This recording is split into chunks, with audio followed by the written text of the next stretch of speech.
भारतीय लोकशाही न्यूजमध्ये आपले स्वागत. कार्यकारी संपादक आकाश जळके. घनसावंगी भाजपचे महाप्रशिक्षण अभियान. रावसाहेब दानवेंचे कार्यकर्त्यांना मार्गदर्शन.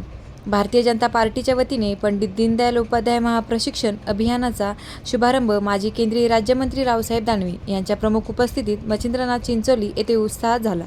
या शिबिरात कार्यकर्त्यांना संघटन बांधणी, जनसंपर्क आणि शासकीय योजनांचा प्रसार याबाबत मार्गदर्शन करण्यात आले.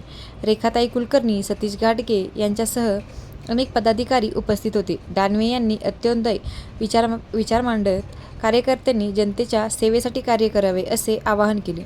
तर आगामी निवडणुकांच्या पार्श्वभूमीवर पक्ष संघटना मजबूत करण्यावर भर देण्यात आला. या प्रशिक्षणामुळे कार्यकर्त्यांमध्ये उत्साह वाढला असून रविवारी माजी मंत्री बबनराव लोणीकर यांच्या उपस्थितीत शिबिराचा समारोप होणार आहे.